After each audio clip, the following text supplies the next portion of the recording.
કહેવાય છે કે સેવા એ જ પરમો ધર્મ છે, પણ જ્યારે આ ધર્મ નિભાવવાની જવાબદારી સરકારી તંત્ર પર આવે છે ત્યારે છોટા ઉદેપુરમાં કંઈક અલગ જ ચિત્ર જોવા મળે છે. ગુજરાતના સરહદી અને આદિવાસી બાહુલ્ય ધરાવતા છોટા ઉદેપુર જિલ્લાની કમનસીબી તો જુઓ. અહીં 18 કરોડના ખર્ચે હોસ્પિટલની આલિશાન ઇમારત તો ચણી દેવામાં આવે છે, પણ ઇમારતમાં જીવ બચાવનારા ડોક્ટરો લાવવાનું તંત્ર ભૂલી ગયું છે. આજે સ્થિતિ એવી છે કે ગરીબ આદિવાસી દર્દી અંતરિયાળ ડુંગરાળ વિસ્તારમાંથી માંડ સિવિલ હોસ્પિટલ સુધી પહોંચે છે ત્યારે તેને સારવાર નહીં પણ પહેલા ડોક્ટર શોધવા પડે છે. ગાયનેકોલોજિસ્ટ નથી, પીડિયાટ્રિશિયન નથી, સર્જન નથી ઓર્થોપેડિક ડોક્ટર.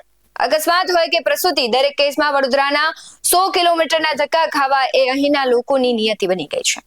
શું 18 કરોડની આ નવું બિલ્ડિંગ માત્ર શોભાના ગાંઠિયા સમાન છે? શું ગરીબ લોકોના જીવની કોઈ કિંમત નથી? તંત્રની હજી વિટમણા તો જુઓ. એક તરફ ડોક્ટરોની અછત છે તો બીજી તરફ 18 કરોડના માતબાર ખર્ચે હોસ્પિટલનું ભવ્ય નવું બિલ્ડિંગ તૈયાર થઈને ઊભું છે.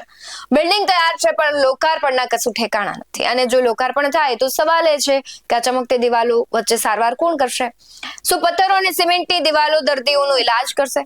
જનતાને આલિશાન બિલ્ડિંગ નથી જોઈતું, જનતા અને નિષ્ણાંત ડોક્ટરો જોઈએ છે. છોટાઉદેપુરની જનતા હવે આશ્વાસનોથી થાકી ગઈ છે. સરહદી અને પછાત વિસ્તાર હોવાનું બહાનું હવે નહીં ચાલે. સવાલ આરોગ્ય વિભાગને છે, ક્યારે ભરાશે આ ખાલી પડેલી જગ્યાઓ? ક્યારે ગરીબ દર્દીને વડોદરાના ધક્કા ખાવામાંથી મુક્તિ મળશે? અને હા, 18 કરોડનું બિલ્ડિંગ લોકાર્પણ થાય છે તે પહેલા લાઈફ સેવિંગ ટીમ હાજર હશે ખરી? આ સવાલ થયો રહ્યો છે અને આ સવાલનો જવાબ આખું છોટાઉદેપુર માંગે